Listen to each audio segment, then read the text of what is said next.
Now that we've defined a frequency distribution, we talked about categorical distributions, but that's not the only type. Now let's talk about a grouped frequency distribution. A group distribution occurs when our range of data is too large.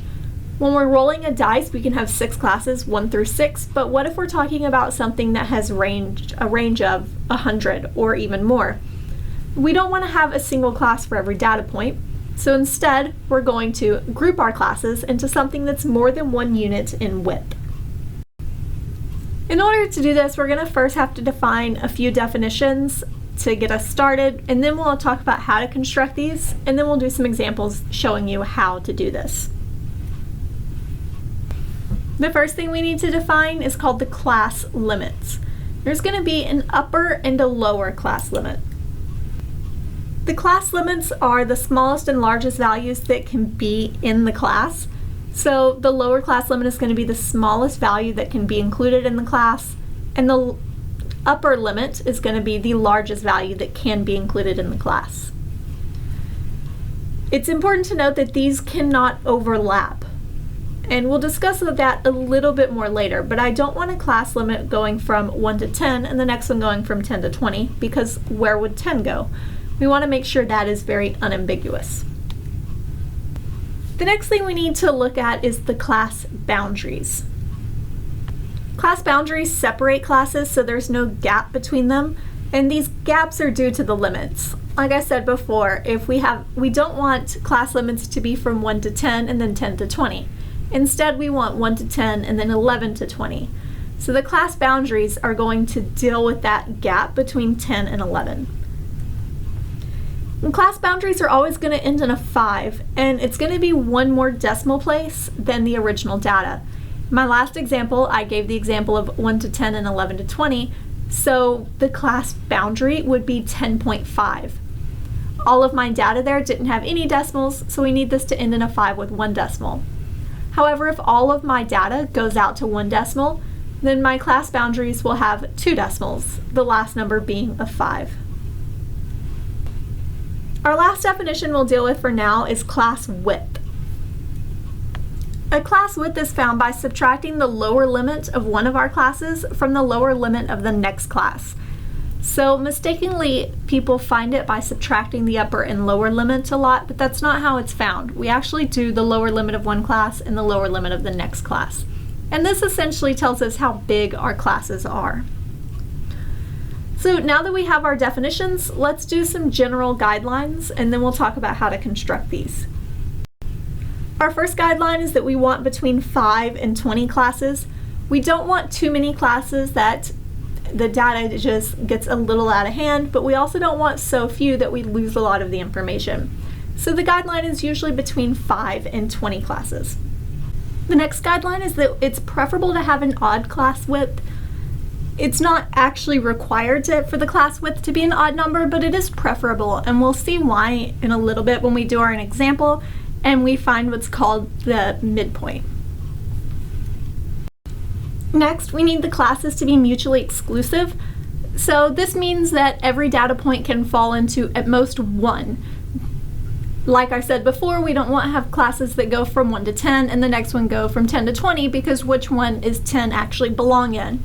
So we want to make sure that the numbers can fall into at most 1 category.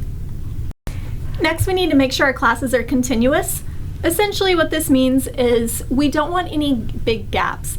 If we have a class that goes from 1 to 10, we don't want our next one to go from 15 to 25, because then we have this gap for 11 through 14. We want to make sure that we include all the different numbers. This may result in some classes having a frequency of 0, but that's perfectly acceptable. Next, we need our classes to be exhaustive. This just means that everything can fall into 1 category. We don't have any data points that don't fit anywhere. And our last guideline, all classes need to have equal width. We want the class width to be the same throughout our table. Now that we have some of our general guidelines, let's look at how to actually construct these. Constructing grouped frequency distributions take a lot of initial setup before we can actually just start counting things. The first step is to find the highest and the lowest value. We want to identify exactly what the maximum is and exactly what the minimum is. The second step is to find the range. Now that we have our highest and lowest values, we need to subtract those two numbers. Our next step, we need to know exactly how many classes we want to deal with. Once we have that, we can actually start looking to find the class width. Our next step, we're going to take the range that we found in step 2, divide it by the number of classes that we found in step 3, and we're going to round up. This means if we get a number like 5.7, we round up to a class width of 6. However, if we get a number like 7.01, we're going to still round up to 8. So no matter what, we're going to round up to the next number. Even if we get a number like, we divide this and we get a positive whole number like 10, we still want to round up to the next whole number, which would be 11, and that would be our class width. Once we've done that, we can start at the lowest value that we have for our data set, and we add the width to get all of our lower limits. So we start with our lowest value, add the width to get the next lower limit, add the width again to get the next lower limit, etc. Once we have our lower limits, we can then find our upper limits. We can then find all of our class boundaries.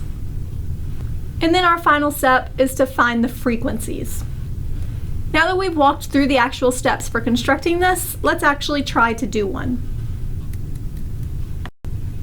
Here we have a set of data, which is the age of all of the US presidents at the time of their inauguration. And this is in no particular order. It's definitely not in their inauguration order, but it does give us all of their ages. And for this example, we're going to use 6 classes. So our first step is to find the highest and lowest value. We can glance through here, but we can find that the lowest is 41 and the highest is 70. The next step was to find the range. So we need to do 70 minus 41, which gives us 29. We then want to divide that number by our number of classes, which is 6. That gives us 4.83. And we always round up, so 5 is our class width. Now that we have that, let's start to set up our table. For now, our table is going to have 4 columns: limits, boundaries, midpoint, and frequency. We know our lowest value is 41, so that's going to be our first lower limit. We also know our class width is 5, so we're going to repeatedly add 5 to this. 41 plus 5 is 46, plus 5 is 51, plus 5 is 56, plus 5 is 61, plus 5 is 66. And we can stop there because we see we do have our 6 classes that we wanted. Our upper limits, since our next lower limit was 46, our upper limit here is 45. We then have 50, 55, 60, 65, and 70. Next, we need our class boundaries. Class boundaries tend to be a little bit trickier, but like I said earlier in the video, they always need to end in a 5 with 1 extra decimal than your data. All of our data is whole numbers, so we need 1 decimal that'll end in a 5. Since between 45 and 46, halfway is 45.5, that's our first boundary that we'll find. And that's going to be the upper boundary of the first class and the lower boundary of the next. Halfway between 50 and 51 is 50.5, so that's our next one. Between 55 and 56 is 55.5. Between 60 and 61 is 60.5. Between 65 and 66 is 65.5. And now we're only short 2. However, if you notice, all of my upper limits are increasing by my class width. 45.5 plus 5 is 50.5, plus 5 is 55.5, etc. So if we do that, continue that pattern, 65.5 plus 5 is 70.5. That can also give us this first one of 40.5, since we need to know what plus 5 is 45.5. Midpoints are next. This is just the middle point. What's halfway between 41 and 45? Well, that's 43. Halfway between 46 and 50 is 48. We then have 53, 58, 63, and 68. Why we have the midpoint will come in to be more relevant later, but it is helpful to have. Now all we need is the frequency. So now it's time to start counting. First, we're going to find all the numbers between 41 and 45. Here's our data set again, and now we just need to count how many numbers are between 41 and 45. Well, we go through. We have this one, so that's 1, 2, and it looks like there's just 2. So since there's only 2, we'll go back to our table and fill in a frequency of 2. Now we want to count how many things are between 46 and 50. So we'll look at our data set and we count all the things between 46 and 50. So we have 1, 2, 3, 4, 5, 6, 7, and 8. So we go back to our table and fill in a frequency of 8. Next, we want to find 51 to 55. So let's look at our data set for all numbers between 51 and 55.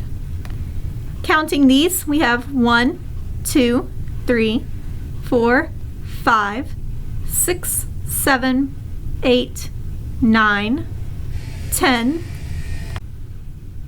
11, 12, 13, 14, 15, and 16. So we go back to our table and we'll fill in a frequency of 16.